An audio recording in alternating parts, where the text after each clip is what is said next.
All right, everybody.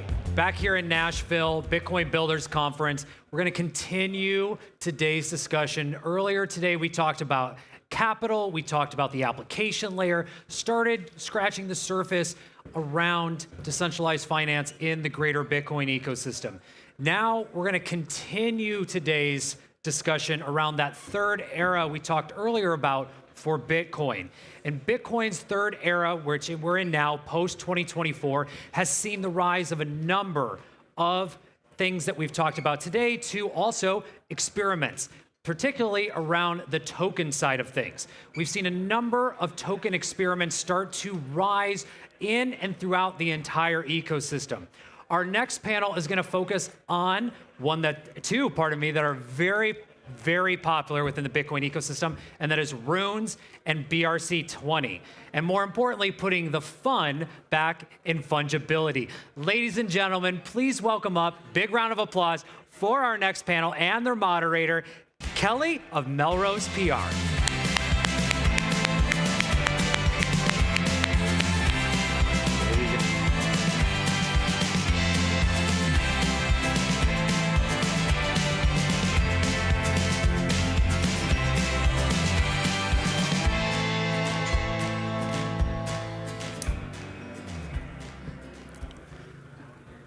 Hi, everyone. So happy to be here. Today we are talking about putting the fun in fungibility, the future of BRC and Runes. I'm Kelley Weaver. I am the CEO of Melrose PR. We focus on Bitcoin and crypto companies, and thought leadership and earned media is our specialty. So happy to be here. And I'd love to have our panelists just to give a quick introduction and perhaps tell us sort of what you do in the Bitcoin fungible space. Sure. Hey, everyone. I'm Dylan. I'm the co-founder of Bitflow Finance. We're building a decentralized exchange for Bitcoiners. Want to make it easy for Bitcoin liquidity to flow. Thanks. I'm Jason Lau. I'm Chief Innovation Officer at OKX. At OKX, we're an exchange. We're a wallet. We're a marketplace. We do a lot of stuff in the space, particularly for Bitcoin and the ecosystem. You know, we have our ventures side. We have our community building side. Quite a lot of stuff, and we're here to make sure that this continues to grow. Hey everyone, my name is Elizabeth Olsen. I'm head of marketing at Magic Eden Wallet. Magic Eden also being the #1 Ordinals and Runes marketplace. Prior to Magic Eden, I was leading luxury division at Sotheby's, doing marketing there. And most recently, head of growth at Xverse, where I was on the front lines of onboarding over 1 million users to Runes, Ordinals, BRC-20, Rare Sats, and all the fun things happening on Bitcoin. So it's been a really fun journey, and happy to be here. Hi, everyone. Great to be on this panel with some amazing guests. And I'm Trevor Owens. I'm the managing partner of Bitcoin Frontier Fund and also co-founder of Pizza Ninjas. And we invest in early-stage companies building on Bitcoin Ordinals, Runes, Stacks, Layer 2s, everything Bitcoin. We want to bring all the greatest innovations from Web3 to Bitcoin. I think it's the biggest opportunity probably of our lifetimes, for me, for sure. And just excited to be here with all you today and talk about Runes and BRC-20. Awesome. Well, Trevor, I'd love for you to start and sort of paint us a big picture here. Shortly after the launch of Ordinals, we started to see fungible assets on Bitcoin start to pop. What happened? What's going on? Yeah, so initially, I think the first prototype of this was actually like it was called .sats names. And it was this idea of inscribing a JSON file as an ordinal and then turning that into a special kind of asset and using the indexing, a separate form of indexing, to kind of categorize and add functionality around that. And then what happened next was Domo came up with the idea for BRC-20. He made a Gitbook page, and this actually kind of kicked off like the Gitbook meta for the traders because of Ordi and BRC-20, but he had these big letters on the website being like, do not try this, you're gonna lose money, this is not proven, etc. And that was like all the degens needed to immediately like max mint Ordi on like the different inscription services. And you would go to ordinals.com and you would look at like what people are inscribing, and like it used to be like funny pictures and memes and things like this, and then all of a sudden it's like all this JSON, and like everyone was like, what the hell is going on? And like it was like the best marketing like growth hack ever, probably, for a fungible token standard. And we talked about it a lot on the Ordinal show. I faded it pretty hard because of some of the technical aspects of it. But it ended up being one of the most sort of meteoric successes in Ordinals. I think far more activity, fees, and minting were done through BRC-20s over the summer. It also sort of woke up the Asian market, I think, more towards Ordinals, which we hadn't seen as much at that point. And so, like the engineers and the developers were always kind of like, all right, well, this is a clunky, like, kind of technology with BRC-20, but the degens just loved it, and the trading volume was just taking off. And so there was always this kind of like tension about how the protocol was designed and the complications behind actually indexing it and calculating the balances. And I think that was kind of like the lead into what Casey decided to do with Runes and sort of the shift to a different architecture for Runes. And there were like many other like BRC-20 derivatives along the way. But I think ultimately what it comes down to now is that we have kind of an interesting place where it's like, BRC-20, what's the future of that going to be? Runes clearly has a better architecture, and I think it's easier to develop with as a developer, and that's given it a lot of advantages for people building integration with different apps. But I think overall right now, like we're still in a bear market, and there's not a lot of liquidity, and I think we expected like Runes would bring in more liquidity to the space, but I think it wasn't quite the case. In fact, it like kind of wrecked a lot of the liquidity in the space by all the money like going into that. And so we're in this interesting space now where BRC-20 is still being developed and Runes is also still being developed. But I think Runes has a bit more momentum behind it because it's just so easy to develop with and integrate to different technologies. Mm-hmm. How, at this stage, it's still a big experiment, still very early. How is the market responding to each of these? Maybe Jason, you could answer that. Yeah, I mean, like Trevor says, I think we're in a little bit of a lull today. But, I think we have even more protocols coming up that are going to be offering new ways to issue fungible tokens on Bitcoin, right? Not even to mention the L2s and other ways to do so. So I think the experimentation is still ongoing, and I think it will take some time. I think I always like to look back at some of the other ecosystems, Ethereum and things like that. They've had fungible tokens for 6, 7, 8 years now, and we're in the sort of, we're counting in months, right? We're not even in years yet, and so I think there's a lot of work to be done to sort of see how the liquidity flows, how the technology matures, where developers end up gravitating towards, and for us, it's more like we want to pay attention to all of those facets and see where we can throw, our product support and community support to help that continue to flourish. Mm-hmm. Elizabeth, I know that Magic Eden has leaned in hard into Runes. What are sort of the reasons behind that? Can you talk about that decision? Yeah, sure. Well, I think to start, it was our leaders' firm conviction in Bitcoin in the first place that really led us to support Ordinals. And then once we saw such a huge, massive success in Ordinals being the #1 Ordinals marketplace, it only then makes sense for us to then go and support a Runes platform where we could really offer the full Bitcoin experience all in one place. And then with Runes, I think this was such a fun, putting the fun back in fungibility, such a fun opportunity for us to really look at how can we really maximize and make the trading experience for fungibles on Bitcoin as best and optimal as it could be.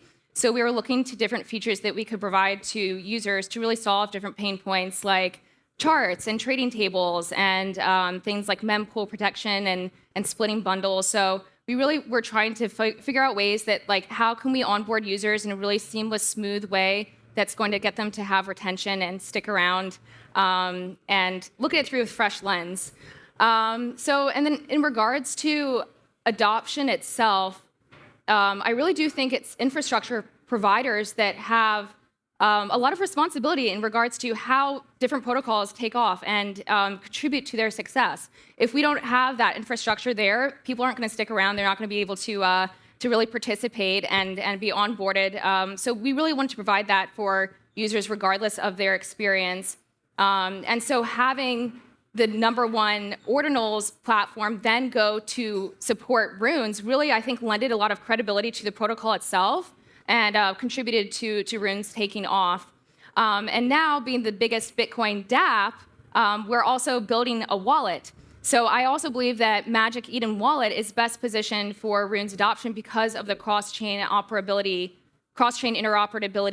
capabilities. So, for example, we support not only Bitcoin, but also Ethereum, Solana, Polygon, and Base. So now users from all these different major chains can come in app and do in-app swaps to native Bitcoin and start to participate in the marketplace in a really seamless way. So instead of having to download multiple different wallets, you can just immediately connect and start to participate. So that's from the product side, and then also from, I would say, the marketing side. We're actually currently running a Runes summer campaign, bringing together top 5 projects from Runes, really kind of like a 360 campaign moment, which I think is pretty unique in that it's kind of like a cultural moment for Runes where we're actually creating like a cross-pollination of different communities. So for the first time, people can now participate in quests and social media giveaways, really fun things like that. We're actually even going to be airdropping to Bitcoin Barcade attendees of the event tonight. So if you're around in Nashville, swing by. Actually, next door, Bitcoin Barcade is at Nashville Underground. So just hop next door, and if you check in using Magic Eden Wallet, you'll be able to be eligible to receive Runes airdrop. So if you don't have exposure yet, this is one way. But yeah, I think we're trying to find ways to be creative, to onboard people, to get them to have fun in the ecosystem, and really make a stronger impact together. Love it. Dylan, can you talk a little bit about like what does the trading look like today, and what are you seeing? Yeah, of course. I think, well, first of all, I'm grateful that, I'm grateful to the Bitcoin wallet builders that make my job a little bit easier, right? I think trading is a little bit clunky on layer 1 right now. And so the way that we think about it is, if you look at with BRC-20s, like Trevor mentioned, it was like a really great, almost grassroots organic marketing, like what's going on with all these JSON inscriptions. And then there was a lot of hype going into Runes. But I think people are still a little bit frustrated. Traders are frustrated. They have a very high tolerance for trading on Bitcoin with the slow block times, right? But they're still a little bit frustrated because you're getting more of like the marketplace trading experience rather than if you're coming from the Ethereum landscape, you are used to an automated market maker. So for us, what we're trying to build, and we think Bitcoin is going to scale in layers. So for us, we're building a Runes AMM on the stacks layer so that you can get that traditional Ethereum-like AMM trading. You get the fast block times with the upcoming Nakamoto upgrade, and you get to inherit the security of the Bitcoin chain as well. And so I think that's one of the goals for me this week is to try to bring the Runes community and the stacks community a little bit closer together because I think we can go further together. Awesome. Trevor, we've talked about BRC and Runes. Are there any others that we should be paying attention to? And of these, like, what do you think is going to win in the long run? I think Runes are going to win. I think BRC-20 will have some interesting applications for it based on the account model, but I just think that like building on Bitcoin is this sort of like layered approach where you have the base layer and then you have like meta protocols on top of it, and you can stack these meta protocols. And with BRC-20 is a protocol on top of ordinals, which is a protocol on top of Bitcoin. With Runes is just a protocol on top of Bitcoin. And I think that the more you add like layers in between that, you add like risk to the stack. And so like what we've seen with BRC-20, for example, is like back in December, there was like, and I don't know, maybe Jason can talk more about this because this is kind of like what we hear at the rumor mill, on the ordinal show and what people are talking about. But there was something like 100 million balance discrepancy between two different indexers on BRC-20. And so I guess for some of the exchanges, definitely Jason's as well, OKX, they're huge and amazing. 100 million is not a lot of money, but for most of the space, $100 million is a lot of money. And so I think with Runes, like it's a very simple protocol, and it is just like the way it works with BRC-20 is that you have to sort through all the inscriptions, and then you have to index all of them, which means that your computer algorithm has to go through each single inscription. There's 70 million of these, and then it has to find the connections between the different ordinals and inscriptions yourself, and then there's a lot of errors in that process. versus with Runes, it's using a UTXO model, which means that it actually doesn't have to find, the connections because Bitcoin already has the connections in the database to go from the current UTXO to the previous UTXO. And so there's a lot of advantages to it. I think ultimately, though, like what probably matters the most is just the demand and what people do with these things. And so if people are to build better applications, actually the BRC-20 indexing problem is solvable. Like I've talked to Casey Rodamore about it. And I'm like, hey, do you think like this, like as we get from 70 million inscriptions to 100 million inscriptions, 70 million to like 200 million inscriptions, let's say, is it 3 times as hard to like make the connections, or is it 30 times harder based on how it scales? And it seems to me like it's solvable, but at the same time, when you have the opportunity to build on something that just at the basic unit level is way more efficient, and BRC-20 clearly has different adoption. There's some drawbacks with runes. I don't know why Casey made us have like 13 character tickers. Like the Chinese community hates that. They can't even read most of the memes. Like there's always trade-offs, but I just think long-term, like as a developer, I think what would I want to build on? I would want to build on the system that's like closest to the base layer, and I think that Runes meaningfully made an improvement upon that. There is a gap, however, in this, and I think that is an interesting opportunity that maybe some other meta protocols can tap into, where Casey has said he wants to keep this protocol very limited. So he's not going to make it go crazy. The functionality is going to be very, very limited. But there's a gap in what's possible that someone else could target as an opportunity. But I think they would first need to integrate with Runes as like the dumb asset, because I think being a dumb asset is like really, really important and valuable because it doesn't have anything you don't need. And then when people integrate with that, then I could see an opportunity for a new fungible that combines the interoperability with like advanced functionality that's probably a lot riskier, maybe introducing MEV opportunities, which is the stuff that Casey's just like not going to play with. And he's probably even going to make Runes like finalized, he said, like in the coming months. So that's one interesting thing is Lightning Labs just announced, I think, to alpha the Taproot assets, which is basically UTXO support via fungible tokens on Lightning, essentially.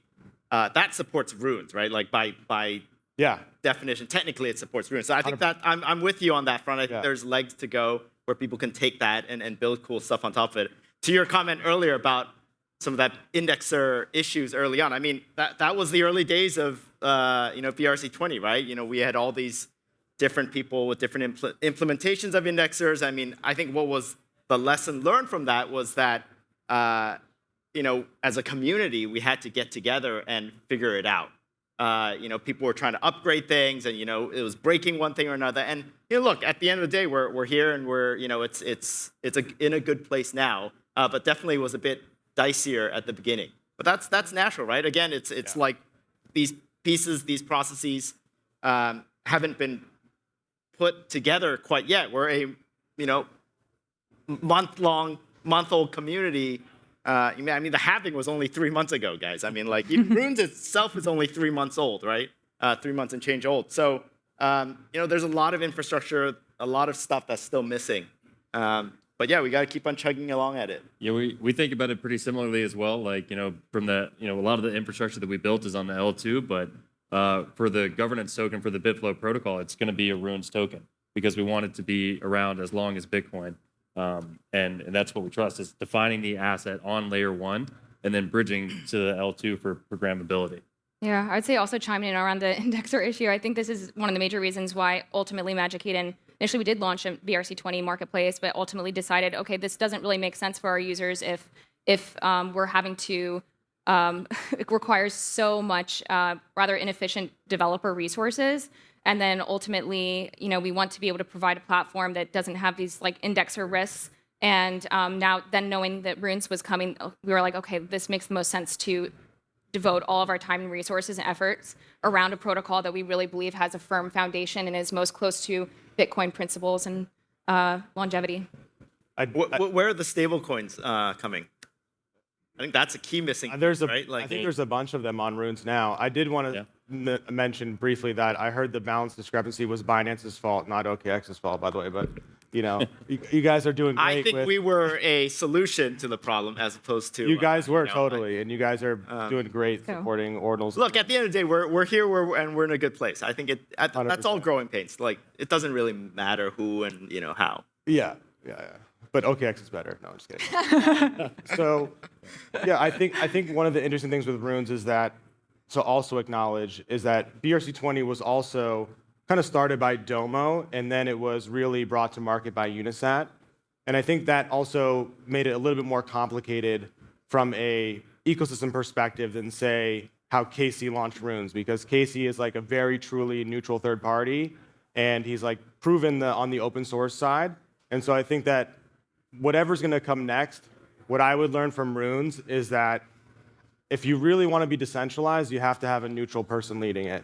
And secondly, that you have to have good open source. I mean, that's been one of the key successes of not only Ordinals, but also Runes, is the fact that people go to the GitHub, people make pull requests, people fix bugs and things like this. And so I think BRC-20 has improved in that regard with like the Layer 1 Foundation, things they're doing there, but it started off on a different foot than I think Runes did. So we've talked about this being very early days. Like, I'd love for each of you to kind of, as we wrap up, think about or maybe explain how you see us going from here. Like, how do you think this is going to play out? Yeah, you asked when we're going to get a stablecoin, right? So I've got to give a shout out to one of our partners from Medica. They launched a Bitcoin-backed stablecoin on Layer 1. I think it's earning like 20% APY right now. And we also saw Liquidium launch a governance token. And yeah, it's early days, but we've seen a lot of memes in the Runes. That's what everyone's been minting, right? But I think we're going to see a little bit of a shift towards the utility and the governance projects that are providing real value to people. Yeah, I mean, I think fungible tokens is just one piece of what's happening in Bitcoin, right? All the layer 2s, all the cool stuff you're building. Babylon, the teams, there's staking coming, there's yield coming, there's DeFi coming. We're keeping an eye on that stuff too, right? Like, it all plays together. Like, the more you can do with your Bitcoin, if you choose to, I think that's good. And in our wallet, on our exchange, we're going to be supporting all these things as they come out. Awesome. The alpha. Yep. No timing, but at some point. Yeah. Yeah, I think on our side, it is definitely really interesting to see the landscape, this burgeoning landscape of L2s develop and kind of explore what's happening there. In the meantime, there's definitely a lot of different infrastructural features that we want to be able to support, especially with Magic Eden Wallet being new. I think once we do support those, it's going to be really interesting to see adoption from users from our other chains on Magic Eden. And yeah, since we're dropping alpha here, we are, as of a few hours, going to be launching rewards, diamond rewards on the wallet. So that's definitely going to be incentivizing a lot more users to come through the wallet as the gateway into the Bitcoin ecosystem. So yeah, we're really looking forward to these developments. Awesome. I know. I mean, I'm super excited for the future of basically Bitcoin. I mean, I would say that keep an eye on the new things that are coming. Like, this space can change so quickly. I mean, until Casey announced Runes in like September, like, we never thought that there could be something better than BRC-20. I could see something happening like that in the future as well, like with maybe taproot assets, maybe something that the counterparty guys are building now that the founders are back and working on that side as well. We're in it's the theme of this conference. We're in a builder's renaissance on Bitcoin, and the opportunities in front of everybody in this room are maybe some of the best opportunities that we'll get in the next coming decades to build the fundamental infrastructure for like the most important global digital network in the world, Bitcoin. And I think that we have amazing things happening this week. We have like Trump coming on Saturday. I heard Elon's interviewing him or something crazy like that. Maybe it's not going to happen. But just soak it in what's going on around us today at this conference, throughout the week, all of the amazing builders up here, what's happening with fungible tokens on Bitcoin, stablecoins coming to Bitcoin. It's really going to revolutionize not only this space and everything that we do, but also it's going to bring Bitcoin to the mainstream. I think that's what I'm most excited about. Such an exciting time to be in Bitcoin. So thank you so much for our panelists today, and thank you. Yeah, thank you.